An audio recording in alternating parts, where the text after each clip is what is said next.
You feel gravity every second of your life.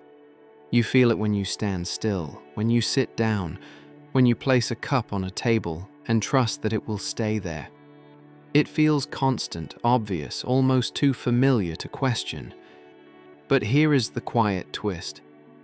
What you feel is not gravity pulling you down. It is the ground pushing you up, preventing you from doing what your body is always trying to do naturally. Fall. In this moment, you are not being held in place by an invisible force reaching up from the center of the earth. You are being stopped. And the brief instant you jump, the moment your feet leave the floor, you feel lighter because you are closer to your natural state. Free fall. Astronauts do not escape gravity. Satellites do not float because gravity disappears. Even the clocks guiding your phone and the GPS above your head are constantly correcting themselves because time and space do not behave the way common sense expects. They quietly adjust for ideas Einstein described more than a century ago every single second. If gravity is not a pull but a shape, then every movement around you is unfolding along an invisible geometry you never see, but always inhabit. If this way of looking at the universe speaks to you, consider subscribing to Bedtime Science Stories. These quiet journeys are made for listening slowly, one night at a time. You feel heavy because you are standing still. That sentence sounds ordinary, almost trivial, but it carries a quiet contradiction that most of us never pause to examine. Right now, as you stand or sit or lie down, your body isn't responding to a force pulling you downward. It is responding to resistance. The sensation you call weight is not something acting on you from below the sky or from deep inside the earth.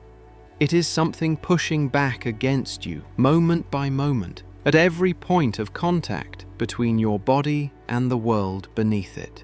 Think about the simple act of standing. Your feet press against the floor and the floor presses back. That push is firm, steady, and invisible. Your muscles subtly adjust, your bones align, and your nervous system treats this constant pressure as normal. Over time, the sensation fades into the background. You stop noticing it, not because it disappears, but because it never changes. Silence is also a kind of data. Now imagine sitting down. The feeling shifts, but it does not vanish. The pressure spreads across a chair instead of concentrating in your feet. Your body adapts again. Nothing about gravity has changed. What has changed is the way the surface beneath you resists your natural motion. You are still being prevented from falling. The experience of weight follows that resistance wherever it goes. The clearest way to feel this is to jump. For a brief moment as your feet leave the ground, something remarkable happens. The pressure disappears. There is no push from below. Your body enters a short, quiet interval where it feels lighter or almost empty. That fleeting sensation is not because gravity weakens. Gravity remains exactly as it was before. What changes is that nothing is stopping you from falling. For that instant, you are doing what your body always wants to do. You are in free fall. Free fall may sound dramatic, but it is the most natural state of motion under gravity. When you jump, when you drop an object, when rain falls from the sky, all of these are examples of free fall. The ground does not pull you upward, it interrupts this motion. It applies a force upward that counters your fall and creates the sensation you interpret as weight. Numbers whisper more than they speak. This becomes clearer when you imagine an elevator. If you stand inside an elevator at rest, you feel your usual weight. If the elevator accelerates upward, the floor pushes harder against your feet and you feel heavier. If it accelerates downward, the push weakens and you feel lighter. None of this requires a change in gravity. It is entirely about how strongly the floor resists your motion. Now imagine a more extreme scenario. The elevator cable snaps and the cabin begins to fall freely. Inside, you float. Your feet lift from the floor. Objects hover beside you. It feels as though gravity has vanished, but it has not. You and the elevator are falling together, following the same path through space. There is no surface pushing back against you, so the sensation of weight disappears. Astronauts experience the same condition in orbit, not because they escape gravity, but because they are always falling around the Earth, never reaching the ground. This is why the phrase zero gravity is misleading. Gravity is still present. What is missing is contact. What is missing is resistance. The absence of weight is not the absence of gravity. It is the absence of something stopping you from falling. At this point, it helps to look closer at what that stopping force actually is. When your feet press into the floor does not respond with gravity. It responds with electromagnetic forces. At the microscopic level, the atoms in your body and the atoms in the floor repel each other. Electrons resist being pushed into the same space. This resistance, summed over countless atomic interactions, produces an upward force strong enough to support your body. That force is what you feel as weight. This means something quietly profound. Your weight is not caused by the earth pulling on you. It is caused by the ground pushing on you. The force you feel travels upward, not downward. It comes from the surface beneath your feet, your chair, your bed. Gravity sets the stage, but it does not deliver the sensation. Space rarely gives us simple answers. This idea can feel unsettling at first because it reverses a picture most of us learned early in life. We imagine gravity as a hand reaching down from the earth, tugging everything toward its center. But that image hides what is actually happening. Gravity guides motion, it shapes paths, it tells objects how to fall. The feeling of weight only appears when that motion is interrupted. There is something deeply human in this realization. Much of what we feel is not caused by motion, but by being held back from it. Pressure, tension, even fatigue often come from resistance rather than movement itself. When resistance vanishes, sensation changes. Sometimes it softens, sometimes it disappears. Consider again the astronaut floating in orbit. Their body follows a smooth, uninterrupted path through space. There is no push from a floor, no pressure from a chair. Their muscles relax in ways they cannot on Earth. Over time, bones weaken and muscles shrink, not because gravity is gone, but because the constant resistance that once defined weight is missing. The body notices the difference, even if the mind still calls it weightlessness. Seen this way, your everyday experience becomes quietly extraordinary. Each step you take, each moment you remain upright, depends on a delicate balance between falling and being stopped. The ground beneath you is not passive. It is actively holding you up, moment after moment, through forces you never see. And when you pause and feel the steady pressure beneath your feet, you are not feeling gravity itself. You are feeling the world say no to your fall. Understanding this does not make gravity less real. It makes it more subtle. It shifts gravity from a simple pull to a quiet guide, shaping motion without announcing itself. And perhaps that is why it took so long to truly understand. The most familiar sensations often hide the deepest truths. As you rest with this idea, notice the surface supporting you now. Notice the gentle resistance, the steady contact. In that stillness, you are not being dragged downward through space.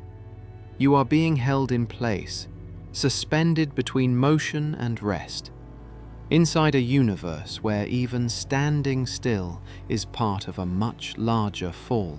If you remove the air, something unexpected happens. Objects that seem completely different begin to behave in exactly the same way. A feather and a hammer fall together. A grain of dust and a stone share the same motion. The difference you are used to seeing disappears, and what remains is a quiet rule that feels almost unsettling in its simplicity. On Earth, air hides this rule from you. Air pushes back. It slows light objects more than heavy ones. A feather drifts because air resists its motion. A hammer falls quickly because it cuts through the air with ease. Your senses learn this difference early in life, and it feels natural. But it is not gravity that creates the contrast. It is the medium surrounding you. When the air is removed, the contrast fades. In a vacuum, there is nothing to interfere, nothing to cushion, nothing to delay. Every object is left alone with gravity and motion, and when that happens, everything falls the same way. This was demonstrated clearly on the moon. When an astronaut released a feather and a hammer at the same time, they struck the surface together. Not because the moon's gravity behaves differently, but because the moon has no atmosphere.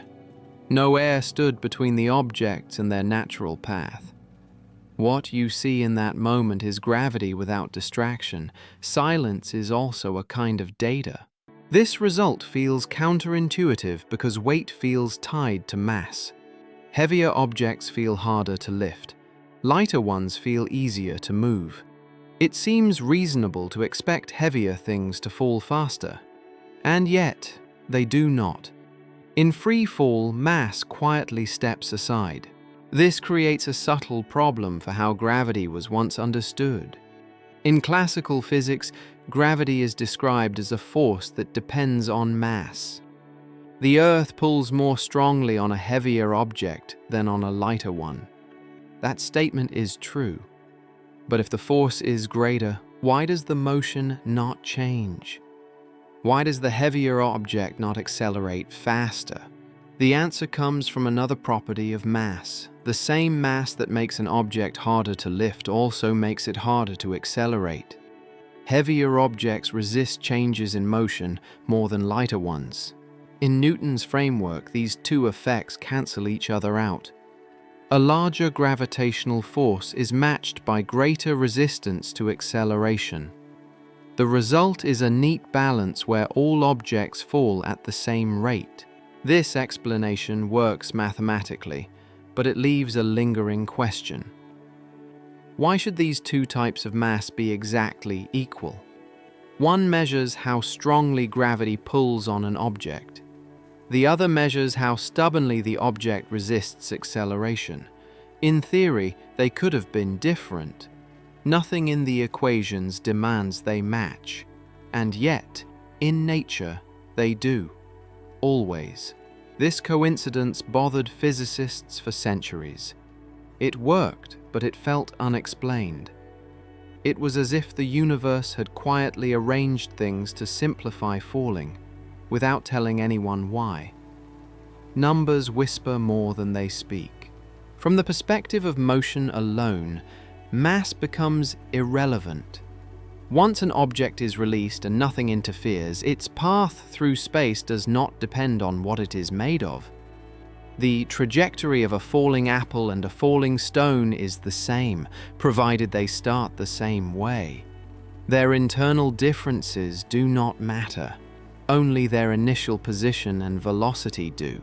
This is the first hint that gravity might not be acting on objects individually at all. Instead, it may be shaping the space they move through. If everything follows the same path regardless of its nature, perhaps the path itself is what matters. Imagine releasing two different objects side by side. They begin together, move together, and remain together as they fall. From their own perspective, nothing distinguishes them. There is no internal signal telling one object it is heavier or lighter. There is only shared motion. The world around them changes, but their relationship does not. This shared motion suggests something deeper than force. Forces usually depend on properties. Electric forces depend on charge. Magnetic forces depend on motion and orientation. Gravity, in this context, seems indifferent. It treats everything the same. Space rarely gives us simple answers. When physicists looked closely at this indifference, they began to suspect that gravity might not be a traditional force at all. Instead of pulling on objects, gravity might be defining the routes objects naturally follow. Falling, then, is not something happening to an object. It is something the object is allowed to do. In this view, free fall becomes a kind of rest. An object in free fall is not being acted upon in the usual sense, it is simply moving along the path available to it. Resistance only appears when something interrupts that path. The ground, the air, the walls of an elevator, these are the sources of force. Free fall itself is quiet. This idea reshapes how you think about motion. The reason objects fall together in a vacuum is not because gravity carefully adjusts itself for each mass. It is because gravity does not need to. All objects are following the same underlying structure. Their individuality does not matter. Their shared path does. There is something almost comforting in this. The universe does not single objects out. It does not care what you are made of, how large you are, or how heavy you feel. When nothing interferes, everything is treated equally. The same rules apply to dust and planets alike. For a human listener, this can feel abstract, but it is deeply physical.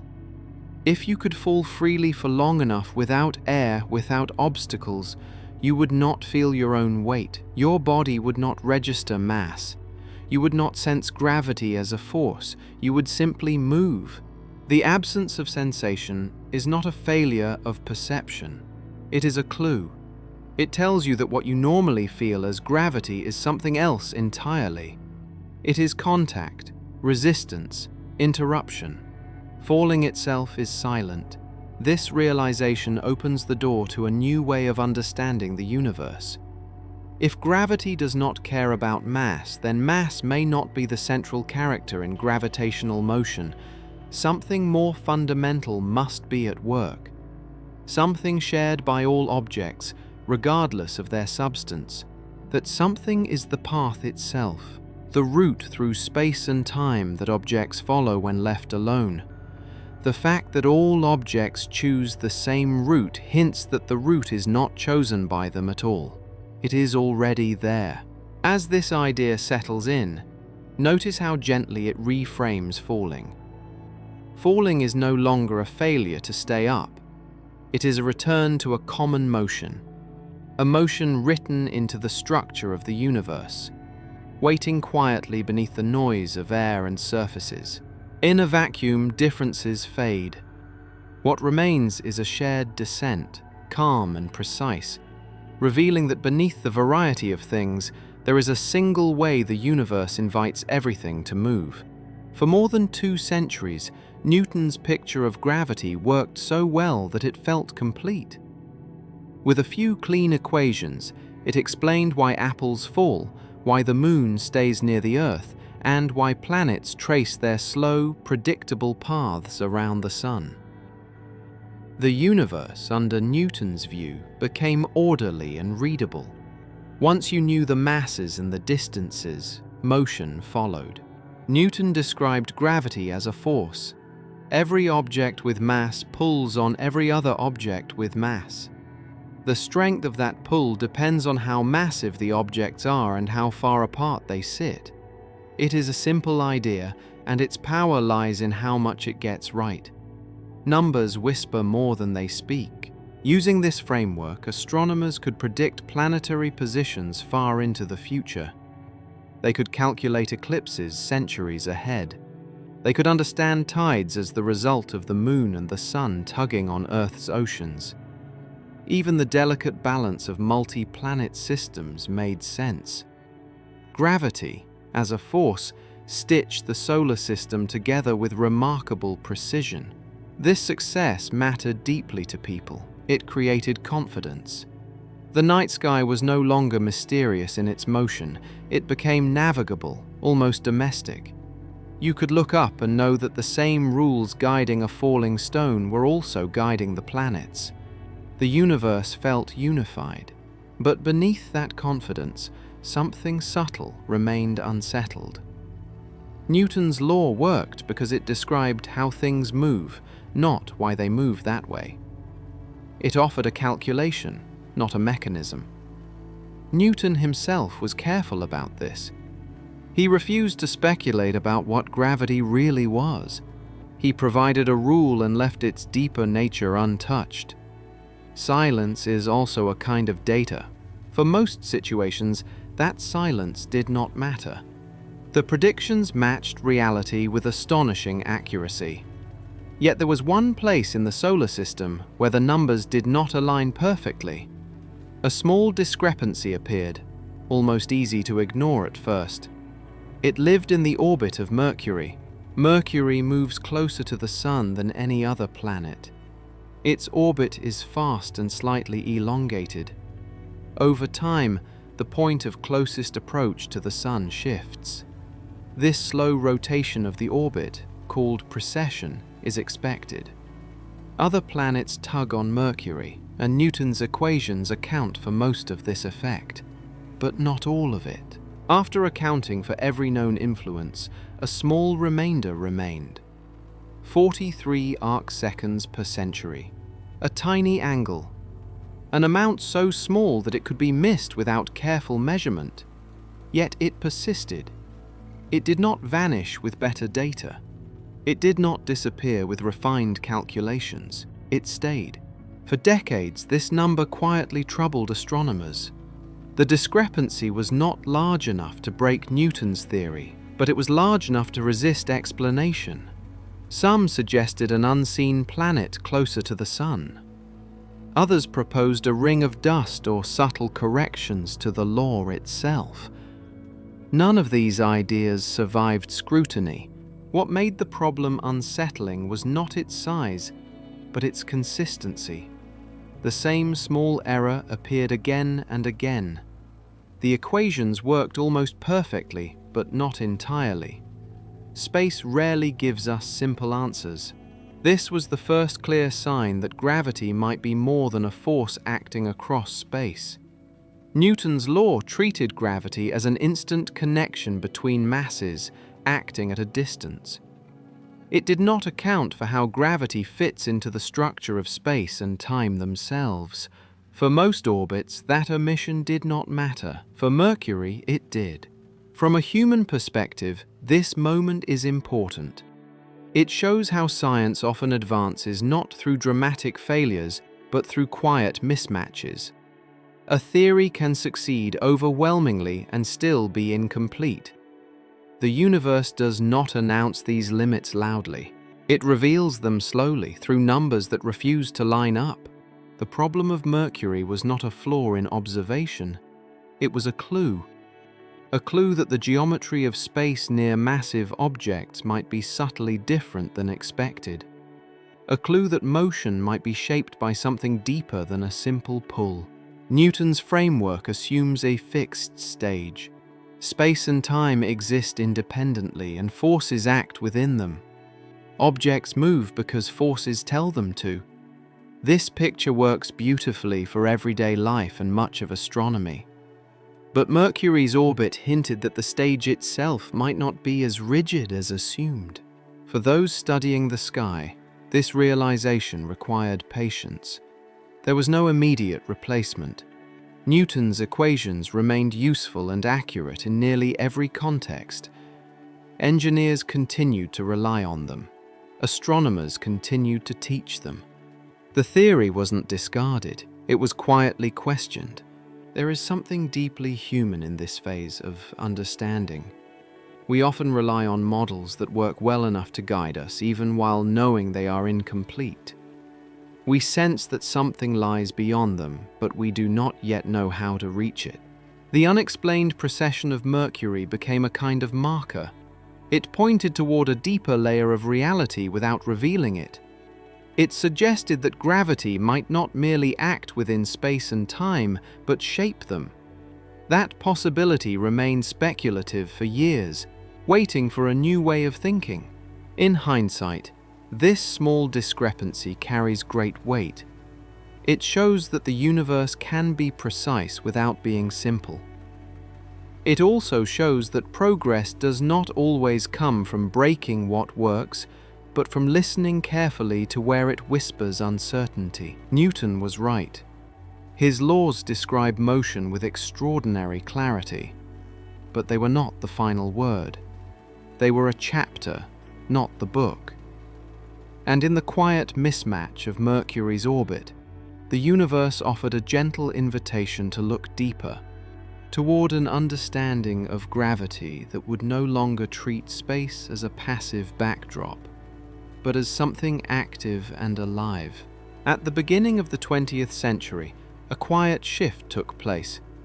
It did not arrive with new instruments or larger telescopes, but with a different way of thinking. Einstein looked at the same motions Newton had described and asked a deeper question. What if gravity was not something acting within space and time, but something woven into them? To approach this idea, you first have to loosen a habit of thought that feels almost instinctive. You are used to treating space and time as separate. Space is where things are. Time is when things happen. One can imagine moving through space while time ticks steadily in the background, the same for everyone. This picture feels natural because it matches everyday experience. But it is not how the universe actually behaves. Einstein proposed that space and time are inseparable. They form a single structure called spacetime. Events do not occur at a place and then in time. They occur at a location within spacetime where position and duration are intertwined. This is not philosophy. It is a physical statement confirmed by experiment and observation. Numbers whisper more than they speak. Once space and time are joined, something remarkable follows. Space-time is not an empty stage. It is a physical entity. It can stretch, it can compress, it can curve, it can carry information. And most importantly, it responds to what is inside it. Mass and energy tell space-time how to bend. This bending is not a metaphor. It is a measurable change in geometry. Near massive objects, distances and durations differ from what they would be far away. Time itself flows at a different rate. Space does not remain flat. This is where gravity quietly changes its meaning. In Einstein's view, gravity is not a force pulling objects toward each other. It is the result of objects moving through curved space-time. When space-time bends, the straight paths within it also bend. Objects simply follow those paths. To understand this, it helps to rethink what straight means. In everyday life, a straight line feels obvious. It is the shortest distance between 2 points in flat space. But in curved space, the straightest possible path can appear curved when viewed from outside. On the surface of the Earth, the shortest path between 2 cities is not a straight line on a map. It is a great circle curving around the globe. Yet for someone walking along it, the path feels straight. In spacetime, the same idea applies. Objects move along paths called geodesics. These are the straightest possible paths within a curved structure. Planets follow geodesics around the Sun. Moons follow geodesics around planets. Satellites trace geodesics around the Earth. No force is required to guide them once they are moving. They are simply following the geometry available to them. Space rarely gives us simple answers. This perspective resolves the earlier puzzles in a quiet, elegant way. Objects fall at the same rate because they are following the same space-time paths. Mass does not determine the path. It shapes the space-time, but once shaped, all objects move through it together.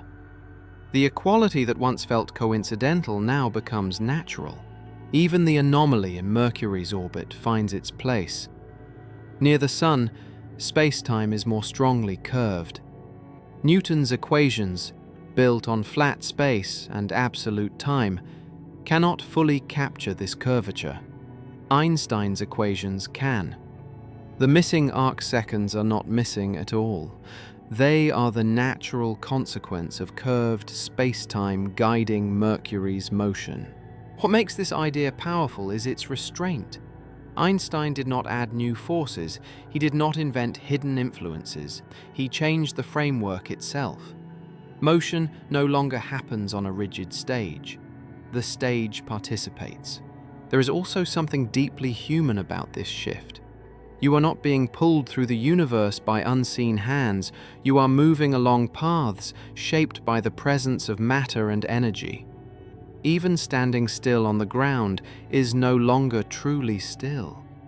You are held in place because the ground prevents you from following your natural space-time path. Free fall, in this view, becomes the purest form of motion. An object in free fall feels no force because none is acting on it. It is moving exactly as space-time allows. The sensation of weight appears only when that motion is interrupted. Silence is also a kind of data. Einstein's equations describe how space-time bends and how objects respond to that bending. They are precise, tested, and surprisingly compact given their reach. They predict not only planetary motion, but time dilation, gravitational waves, and the behavior of light near massive objects. They connect gravity to geometry in a way no previous theory had. Yet this idea does not make the universe colder or more mechanical. If anything, it makes it more intimate.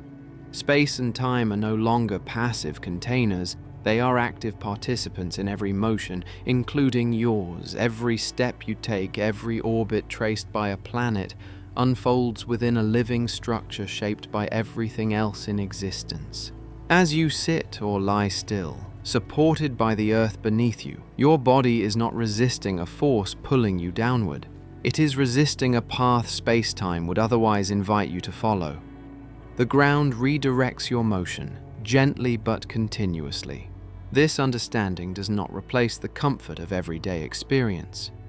You can still speak of gravity as a pull when it is useful. But beneath that language lies a deeper picture, one that explains not just how things move, but why motion takes the form it does.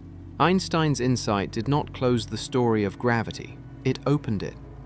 By revealing gravity as geometry, it showed that the universe is structured in ways that cannot be seen directly, only inferred through motion and time.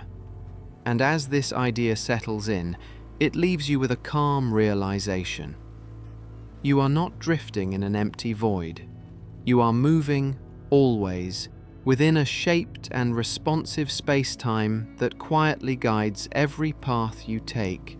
To understand how objects move under gravity in Einstein's universe, it helps to focus on one quiet word: geodesic. It sounds technical, but the idea behind it is simple and deeply human. A geodesic is the most natural path an object can follow when nothing interferes. It is the straightest possible line, not in flat space, but within whatever shape space and time happen to have. You already have experience with this idea, even if you have never named it. Imagine standing on the surface of the Earth. If you want to walk in a straight line, you do not draw a line on a map. You walk forward, keeping your direction steady. Over long distances, your path curves around the planet. From space, it looks like an arc, but to you, step by step, it feels straight. This path is a geodesic on the curved surface of the Earth. The key point is this: straightness depends on the space you are in. On a flat plane, straight lines behave one way. On a curved surface, they behave another. The rule does not change. Only the geometry does. Numbers whisper more than they speak. Now extend this idea beyond the surface of the Earth and into space and time themselves. Space-time can be curved by mass and energy. When it is, the straightest paths within it no longer look straight to an outside observer. They appear bent, looping, or orbiting. But for the object following them, nothing unusual is happening. It is simply moving along its geodesic. This is why orbits look the way they do. A planet circling a star is not being pulled sideways into a curve. It is moving forward along a straight path within curved space-time. The curvature of space-time redirects that forward motion into a closed loop. Consider the Earth moving around the Sun. From a distance, the path looks like a smooth ellipse. It feels natural to describe this as a balance between forward motion and an inward pull. But in the language of space-time, the Earth is moving straight ahead through time and space, following the shape that the Sun creates. The orbit is not imposed. It emerges. The same idea applies to the Moon orbiting the Earth. The Moon is not constantly being dragged inward by a force. It is moving freely along a path shaped by the Earth's presence. If the Earth were suddenly to disappear, the Moon would not snap outward. It would continue moving in the direction it was already going, tracing a line that reflects the geometry it had been following. Space rarely gives us simple answers. One of the most vivid examples of geodesic motion is much closer to home. The International Space Station circles the Earth every 90 minutes. Astronauts inside float as though gravity is gone. In reality, gravity is very much present. The station and everything inside it are falling toward the Earth at all times. They simply miss the ground. This continuous falling is not an accident. The station's sideways motion carries it forward as fast as the Earth curves away beneath it. The result is a stable geodesic. From the perspective of space-time, the station is moving straight ahead. From the perspective of the Earth's surface, it appears to orbit. Inside the station, there is no sensation of weight because nothing is pushing back. No floor resists motion. No chair interrupts the fall. The astronauts are following their natural path through space-time, uninterrupted. Silence is also a kind of data. What makes this perspective powerful is how little it requires. No special forces, no constant adjustments. Once an object is placed on a geodesic, it simply stays there unless something intervenes. A rocket burn, atmospheric drag, a collision. Absent those, motion continues quietly. This view also unifies many different situations. The path of a thrown ball, the orbit of a planet, the motion of a satellite, and the free fall of an astronaut all share the same underlying rule. Each is an object following the straightest possible path available to it. Even when paths appear complex, the principle remains simple. Curvature shapes motion. Objects respond by moving naturally within that shape. The universe does not force them into curves, it offers them routes. There is something calming about this idea. It replaces the image of gravity as a constant struggle with the image of motion as cooperation. Objects are not fighting gravity, they are complying with geometry. From a human point of view, this also reframes stillness. Standing on the ground feels stable, but it is not free. The surface beneath you continuously pushes upward, preventing you from following your geodesic. That push is what you feel as weight. When you remove the surface, as in orbit or free fall, the push disappears, and so does the sensation. Numbers whisper more than they speak. The idea of geodesics also prepares the ground for deeper insights. Light follows geodesics too, even though it has no mass. Time follows them in its own way. Near massive objects, the paths of both space and time bend together. But for now, the essential idea is enough. The universe is not guiding objects with invisible hands. It is shaping the space and time through which they move. Motion follows shape. Orbits are not imposed curves, they are straight lines traced within a curved reality. As you let this idea settle, you may notice how often straightness is an illusion. What looks curved from one viewpoint may be the most direct path from another. What feels like motion in a circle may be the simplest motion available. And perhaps this is the quiet lesson geodesics offer. In a universe shaped by mass and energy, the most natural path is not always the one that looks straight. It is the one that fits the shape you are already inside. Time feels steady because your life unfolds at a human scale. Seconds pass one after another. Clocks tick. Days move forward. Nothing in ordinary experience suggests that time itself could stretch or compress. And yet, beneath that familiarity, time is not uniform. It does not flow at the same rate everywhere. It responds to gravity. In Einstein's view, time is not an independent backdrop. It is woven into space-time itself. When space-time curves, time bends with it. This bending does not announce itself with sensation. You do not feel time slowing or speeding up. You notice it only when you compare clocks that have traveled through different gravitational environments. This effect is called gravitational time dilation. Near a massive object where space-time is more strongly curved, time passes more slowly. Farther away, where the curvature weakens, time moves faster. The difference is small in everyday situations, but it is real, measurable, and unavoidable. Imagine two identical clocks. One is placed at sea level, the other is carried up a mountain and left there. Both continue to tick second by second without any change in their internal mechanisms. Yet when the clocks are brought back together and compared, they no longer agree. The clock that spent time higher up has ticked slightly faster. It has moved ahead. Nothing mysterious happened to the clock. It did not malfunction.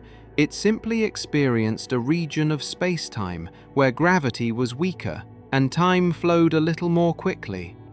The clock closer to Earth's mass experienced stronger curvature and slower time. Silence is also a kind of data. This difference is tiny. Over a human lifetime, it amounts to fractions of a second. But in physics, small differences matter when they are consistent. And this one appears every time the experiment is repeated. In 1971, this idea was tested in a direct and human way. Atomic clocks were placed on commercial airplanes and flown around the world. Some traveled eastward, others traveled westward. When the planes returned and the clocks were compared with identical clocks left on the ground, the differences matched the predictions of relativity. The clocks in the air did not agree with those on Earth. Motion and gravity had both altered the flow of time. The result was not dramatic in size, but it was profound in meaning. Time was not absolute. It was part of the physical world. It responded to speed and to gravity. Numbers whisper more than they speak. This is not a laboratory curiosity. It is something your modern world quietly depends on. Every time you use a navigation app, you rely on satellites orbiting the Earth. These satellites carry atomic clocks of extraordinary precision. They are high above the planet, where gravity is weaker. They are also moving very fast. Both effects matter. Gravitational time dilation makes the satellite clocks run faster than clocks on the ground. Motion makes them run slower. The net result is a small but steady difference. If engineers ignored this and treated time as uniform, GPS positions would drift by kilometers each day. The system would fail quickly. Instead, the clocks are adjusted. Relativity is built directly into the technology. Your phone quietly corrects for curved space-time every second, without ever telling you it is doing so. Space rarely gives us simple answers. What makes this remarkable is how calm it all is. There is no sudden shift, no threshold where time breaks. It simply flows at slightly different rates in different places. The universe does not enforce a single rhythm. It allows many, shaped by geometry. From a human perspective, this can feel unsettling. Time is often treated as the most reliable thing we have. When everything else changes, time still moves forward. But in the relativistic view, even that certainty softens. Time becomes local. It belongs to paths, not to the universe as a whole. Each object carries its own time, measured along its own trajectory through space-time. Physicists call this proper time. It is the time your body experiences. It depends on where you are and how you move. Two people can part ways, travel differently, and reunite having experienced different amounts of time. Not because one was delayed, but because space-time shaped their journeys differently. This brings time fully into the realm of geometry. Just as distances depend on the shape of space, durations depend on the shape of space-time. Clocks are not counting something external, they are tracing a path. Seen this way, time dilation is not an effect layered on top of motion. It is motion. It is the way paths differ when space-time curves. Near massive objects, those paths tilt toward slower time. Farther away, they open up. There is something quietly consistent about this. The same curvature that guides falling objects also guides the flow of time. Gravity shapes both space and time together. You cannot bend one without bending the other. This is why time dilation and orbital motion are inseparable in Einstein's theory. A satellite's path through space-time determines both where it goes and how fast its clock ticks. The two are aspects of the same geometry. From the ground, it feels as though time stands still beneath your feet. But in truth, it flows at a rate set by Earth's mass and your position within its field. Every moment you experience is part of that structure. Numbers whisper more than they speak. When you consider this gently, without urgency, it offers a different relationship with time. Time is not something rushing past you. It is something you are moving through. Its pace is not imposed from outside. It emerges from the path you take. This does not make time fragile. It makes it precise. It ties your experience directly to the universe you inhabit. Your seconds are not abstract. They are shaped by the earth beneath you and the space around you. As this chapter settles, you may notice how quietly radical this idea is. Time is not universal. It is local.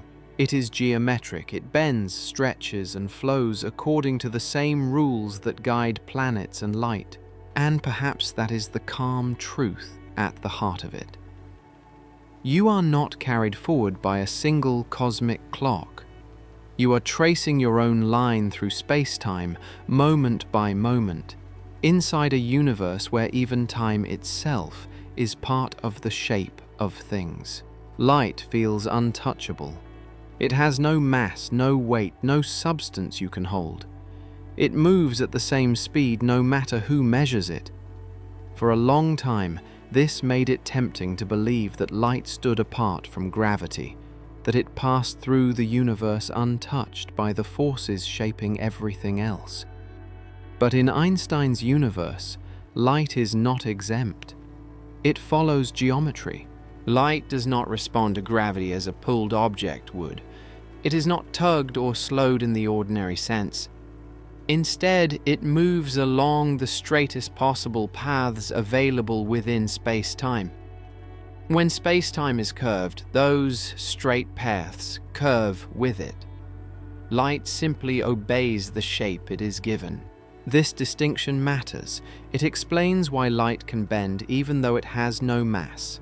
Gravity does not need mass to act. It shapes space-time itself, and light travels through that shape. The bending of light is not an added effect. It is a consequence of geometry.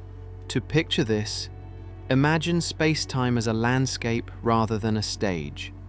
Massive objects change the shape of that landscape. Valleys form, slopes appear. Light moves across this terrain along the most direct routes available. When the terrain curves, the route curves too. Space rarely gives us simple answers. This bending of light is subtle. Near everyday objects, it is far too small to notice. But near massive bodies, the effect becomes measurable. Stars, galaxies, and clusters of galaxies curve space-time strongly enough to redirect the paths of passing light. One of the earliest confirmations of this idea came quietly, without spectacle, during a solar eclipse in 1919. During the eclipse, stars positioned behind the sun became visible as the moon blocked the sun's glare. According to Einstein's predictions, the sun's mass should curve space-time enough to shift the apparent positions of those stars slightly. Their light would bend as it passed near the sun. When the measurements were made and compared to positions recorded when the sun was elsewhere, the shift was there. Small, precise, and consistent with the geometry Einstein described. Light had followed curved space-time. Gravity had revealed itself not as a pull, but as a shape. Silence is also a kind of data. This moment mattered not because it was dramatic, but because it was definitive. It showed that space-time curvature was real and observable. Light, the fastest and most elusive traveler in the universe, was obeying the same geometric rules as planets and clocks. As observations improved, this effect revealed itself on much larger scales. Entire galaxies act as lenses. When light from a distant galaxy passes near a massive foreground object, its path bends.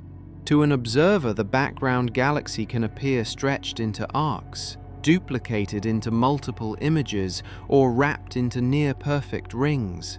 These patterns are not distortions caused by imperfect instruments. They are maps of space-time curvature.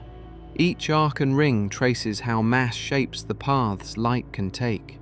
In some cases, the alignment is so precise that a complete circle appears. An Einstein ring. Light that began its journey billions of years ago arrives at Earth having traveled multiple curved routes through the universe, guided by mass it encountered along the way. Numbers whisper more than they speak. What makes gravitational lensing especially powerful is that it reveals mass that cannot be seen directly. Much of the universe's mass does not emit light. It neither shines nor absorbs in ways telescopes can easily detect. This unseen component, often called dark matter, still curves space-time. Light passing through regions dominated by dark matter bends in ways that cannot be explained by visible matter alone. By measuring these distortions, scientists can map the distribution of mass that would otherwise remain hidden. The universe leaves fingerprints in the paths of light. This method does not rely on assumptions about what dark matter is. It does not require knowing its composition. It uses geometry alone. Space-time curves. Light follows. The pattern reveals the presence of mass. From a human perspective, there is something quietly poetic in this. Light becomes a messenger not only of distant objects, but of the invisible structure between them. It carries information about places it never stops at, guided gently by shapes it cannot avoid. Light does not choose to bend. It is not deflected by force. It moves straight always. What changes is what straight means. This idea also connects back to your own experience of time and motion. Just as your path through space-time determines how your clock ticks, light's path determines where it appears to come from. Both are consequences of geometry. In Einstein's universe, geometry replaces instruction. Objects are not told where to go. They follow what is available. Light does the same, even at the highest possible speed. Space rarely gives us simple answers. The bending of light reminds us that seeing is not passive. When you look into the universe, you are not seeing objects as they are in isolation. You are seeing the result of light traveling through a shaped reality. Every image carries the imprint of space-time. This does not make observation unreliable. It makes it richer. Each distortion is a clue. Each arc is a record of mass and distance and time woven together. When astronomers study these patterns, they are not just looking at galaxies. They are reading the geometry of the universe itself. They are using light as a probe, tracing curves in an invisible structure. Numbers whisper more than they speak. And there is a deeper calm in realizing that even light, the symbol of clarity and speed, moves with humility through the universe. It does not overpower geometry, it submits to it. It follows the shape that mass and energy create. As you let this idea settle, consider the light reaching you now. It has traveled across space and time, bending gently around stars, galaxies, and unseen matter. It arrives not because the universe pushed it, but because the universe shaped the path it could take. In that quiet journey, light reveals a simple truth. Nothing, not even light, moves independently of the structure it inhabits. And in following those curved paths, it allows us to glimpse a universe that is not rigid or cold, but deeply shaped, connected, and quietly coherent. A black hole is often described as a place where gravity becomes extreme. That description is not wrong, but it misses something quieter and more precise. A black hole is a place where geometry itself reaches its limit. It is not simply a heavy object pulling harder and harder. It is space-time curved so deeply that the usual ideas of direction, distance, and even time begin to lose their familiar meaning. To approach this calmly, it helps to let go of the image of a black hole as a cosmic vacuum cleaner. Black holes do not roam the universe, consuming everything nearby. From far away, their gravitational influence behaves like that of any other object with the same mass. Planets could orbit a black hole just as they orbit a star, provided they remain at a safe distance. What makes a black hole different is not how strongly it pulls from afar, but what happens very close to it. At the boundary of this region lies the event horizon. The event horizon is not a surface you could touch. It is not a wall or a shell. It is a boundary in space-time.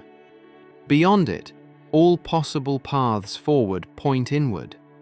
Once crossed, there are no routes that lead back out. This is an important distinction. Nothing special happens at the event horizon locally. An object crossing it does not feel a sudden force or a physical shock. From its own perspective, the journey continues smoothly. What changes is not the object, but the structure of space-time around it. Space rarely gives us simple answers. In everyday situations, you can always choose different directions. You can step left or right, forward or backward. Near a black hole, those choices quietly disappear. Inside the event horizon, every possible future path leads deeper inward. Not because something pulls you, but because geometry allows nothing else. This is why the idea of an infinite pulling force is misleading. There is no point at which gravity becomes an irresistible tug that drags everything in by sheer strength. Instead, space-time becomes so curved that the concept of outward no longer exists as a future direction. Falling into a black hole is not about being overpowered.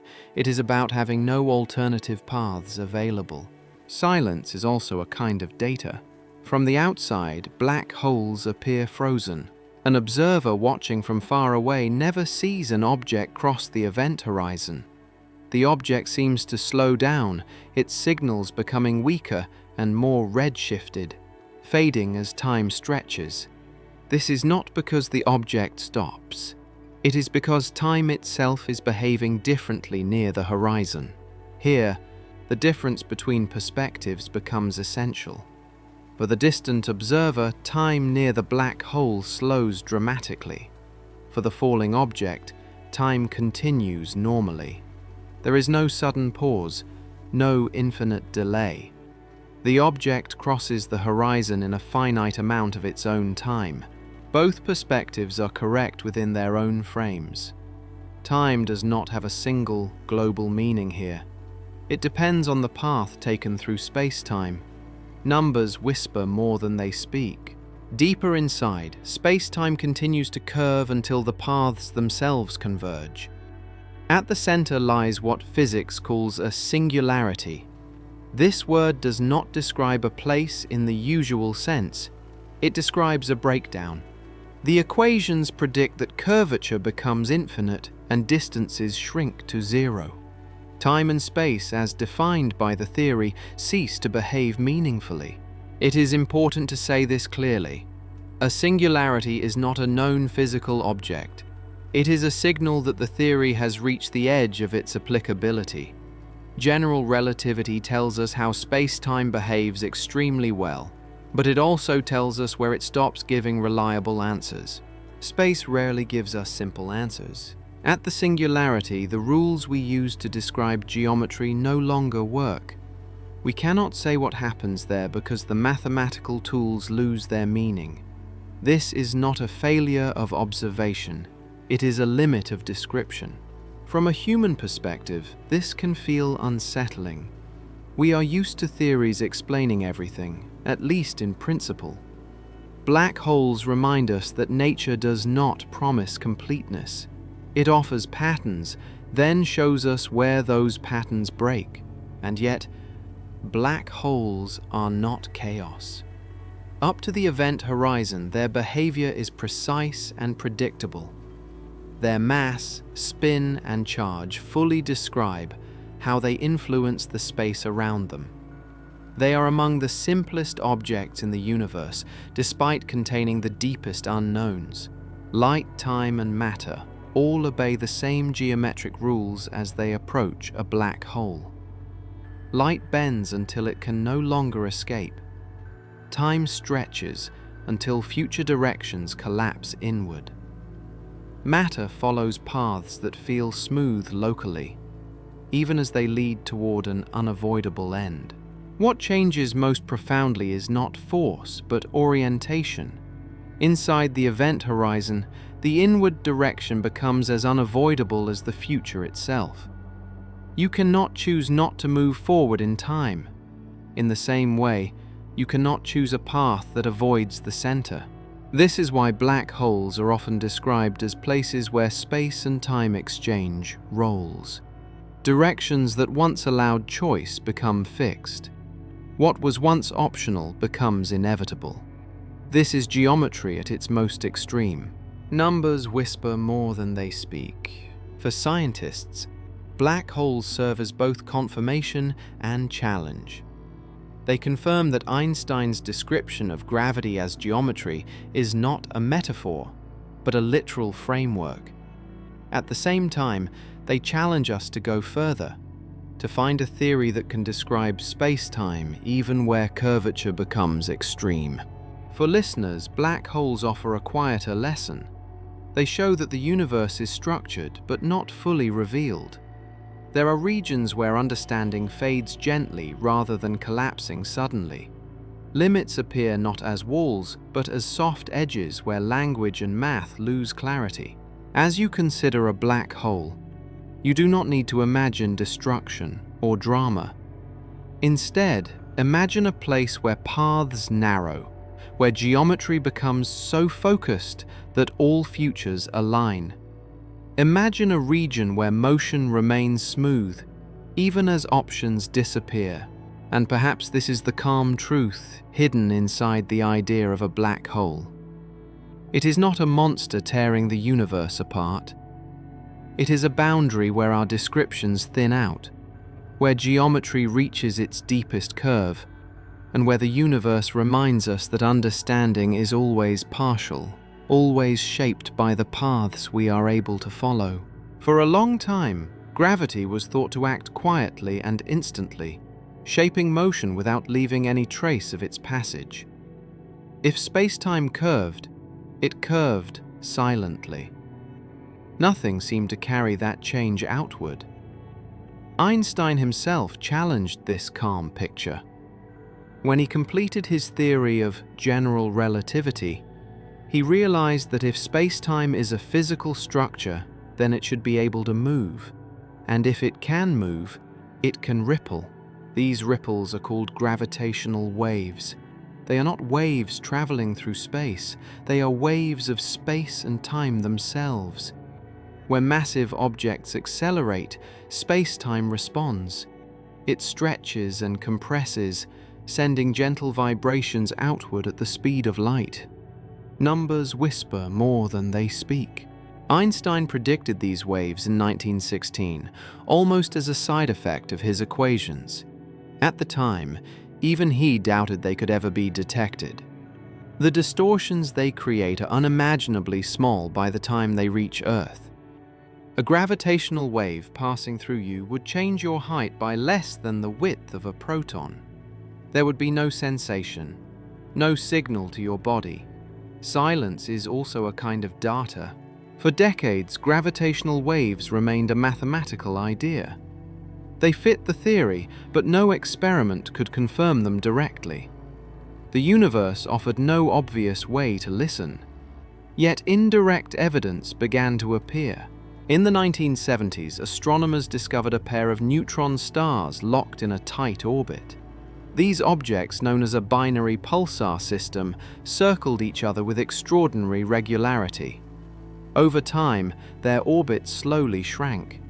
Energy was being lost. There was no visible mechanism for this loss, no friction, no gas, no light carrying energy away. The only explanation that fit the data was gravitational radiation. The system was losing energy by emitting ripples in space-time. The orbit decayed exactly at the rate Einstein's equations predicted. Gravitational waves had left a signature, even if they had not yet been felt directly. Space rarely gives us simple answers. Still, direct detection remained elusive. To observe gravitational waves on Earth would require measuring changes in distance smaller than anything ever attempted. It would mean building an instrument sensitive enough to detect space-time itself stretching and shrinking. That instrument became LIGO. Two long detectors were built thousands of kilometers apart, each using laser beams to measure distances with astonishing precision.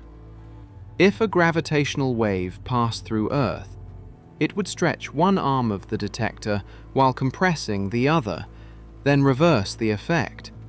The pattern would be faint but distinctive. On September 14, 2015, that pattern appeared. Both detectors registered the same signal, separated by milliseconds. It was brief, less than a second, but it matched the predicted signature of two black holes spiraling together and merging far away in the universe. In that moment, space-time itself had spoken. The event involved two black holes, each more massive than the Sun, locked in a final dance. As they circled closer, their motion stirred space-time more and more violently.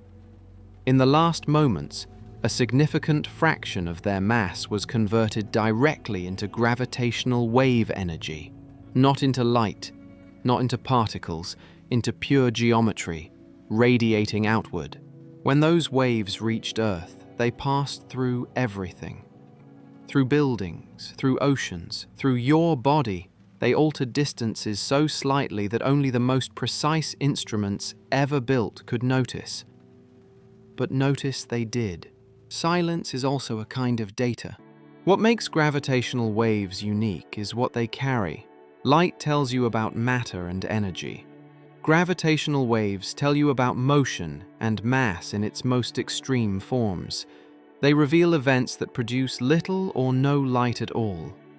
Colliding black holes would be invisible without them. These waves do not scatter or absorb easily. They travel across the universe almost untouched, preserving information about their source.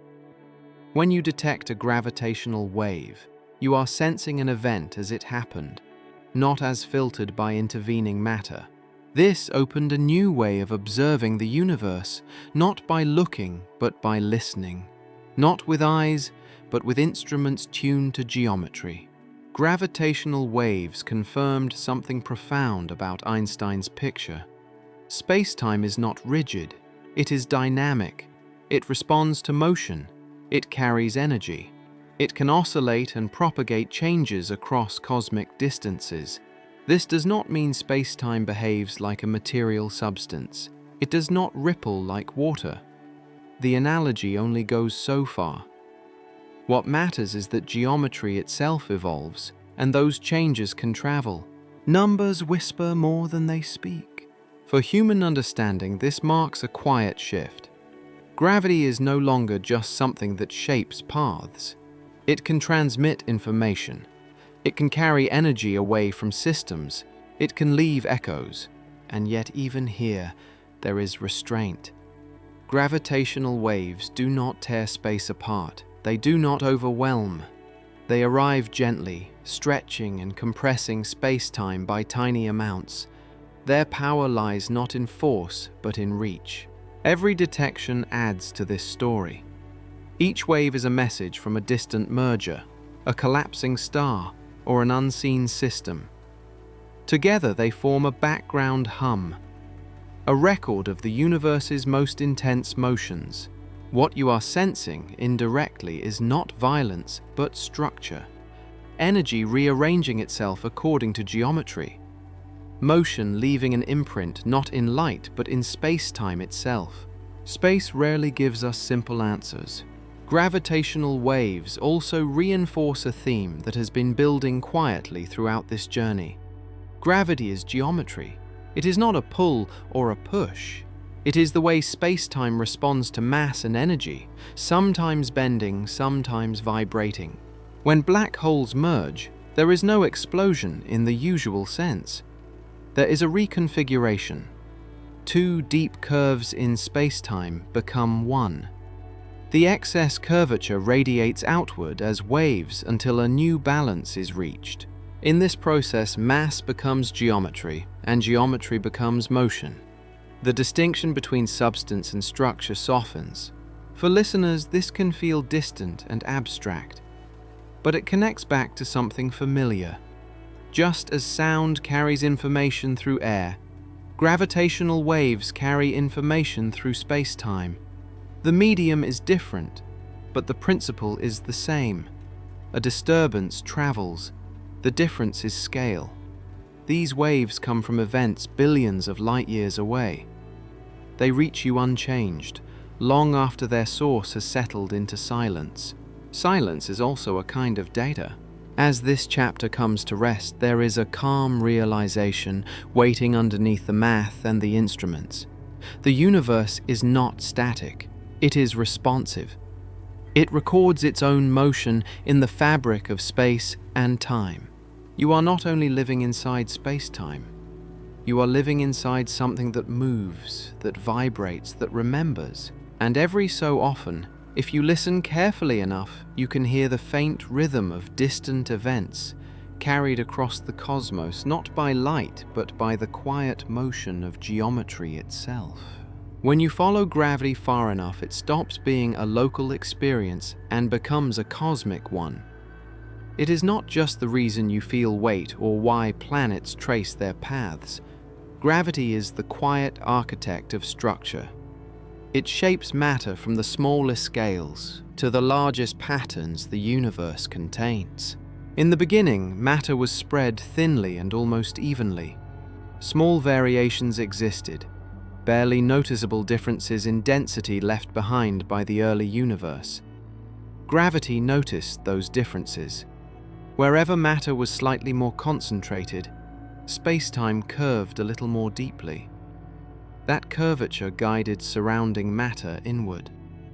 Slowly, patiently, gravity amplified the smallest imbalances. From this process, stars were born. Vast clouds of gas drifted through space, cooling and contracting. As gravity drew material inward, density increased. Pressure and temperature rose. Eventually, the core of a cloud became hot enough for nuclear fusion to ignite. A star turned on. Not suddenly, not violently, but as the natural outcome of geometry guiding matter along available paths. Around young stars, leftover material formed disks. Within these disks, gravity continued its work. Dust grains collided and stuck together. Larger bodies emerged.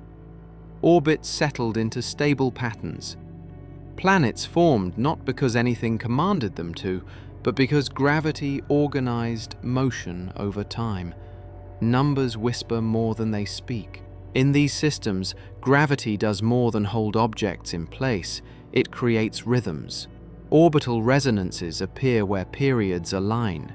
Rings form where countless small particles follow shared paths. Moons shape gaps and waves within those rings.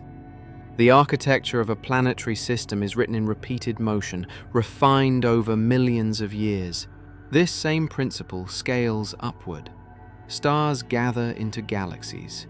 Gravity draws them together, balancing their motion into rotating systems of astonishing size. Spiral arms form where density waves pass through disks of stars and gas. Elliptical galaxies emerge where motion becomes more randomized. Each shape reflects a history of gravitational interaction. Galaxies do not live alone. They cluster. Groups merge into larger structures. Filaments stretch across vast distances, connecting clusters like threads in a cosmic web. Between these filaments lie enormous voids, regions where matter is sparse. This pattern is not accidental. It is gravity acting over billions of years, shaping matter according to initial conditions and cosmic expansion. Space rarely gives us simple answers. As astronomers mapped these structures, they encountered a quiet puzzle. The visible matter was not enough. Galaxies rotated too fast. Clusters held together more tightly than expected. Gravitational lensing revealed more curvature than visible stars and gas could explain. The conclusion was not dramatic, but it was unavoidable. There is more mass than we can see.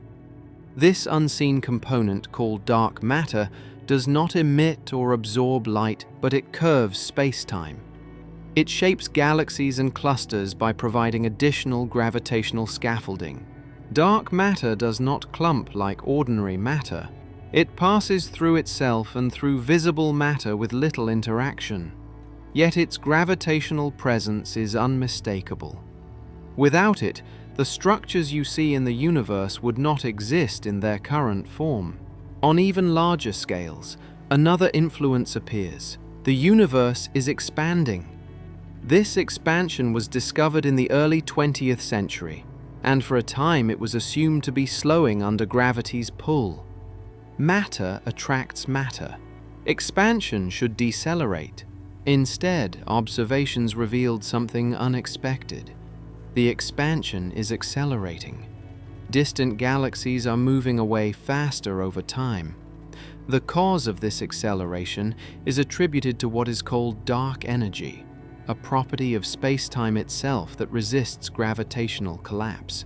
Dark energy does not form structures. It smooths them out. It stretches space-time, gently but persistently.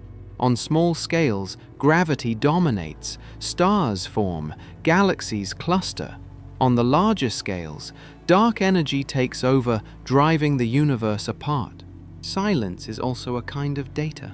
These two components, dark matter and dark energy, now define the cosmic balance. Ordinary matter, everything you can touch or see, makes up only a small fraction of the total. The rest reveals itself only through geometry, through the way space-time bends and expands. This realization shifts perspective. The universe you observe is shaped mostly by things that do not announce themselves. They do not shine. They do not collide loudly. They act through structure rather than sensation. Gravity, in this broader view, is not just a force or a curvature. It is the principle that organizes existence across scales. It gathers matter where it can. It allows complexity to emerge. It competes with expansion and, for long periods, holds it in check. From a human standpoint, this can feel abstract. But the same rules that shape galaxies also shape the ground beneath your feet. The same curvature that guides clusters also guides your own motion through space-time. There is continuity between the smallest experience and the largest structure. Numbers whisper more than they speak.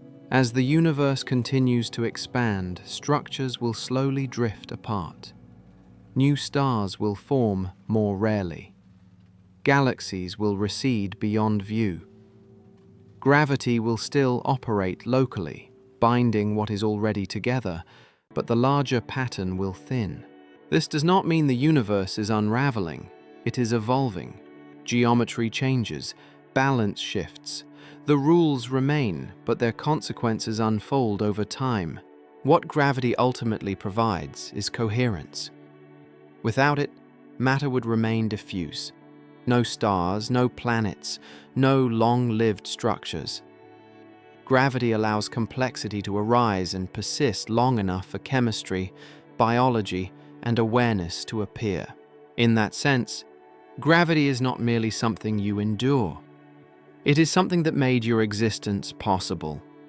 It shaped the star that forged the elements in your body. It shaped the planet that gathered those elements together. It shaped the larger environment that allowed stability to last. As this chapter comes to rest, the scale may feel overwhelming. From falling objects to expanding space, gravity seems to touch everything.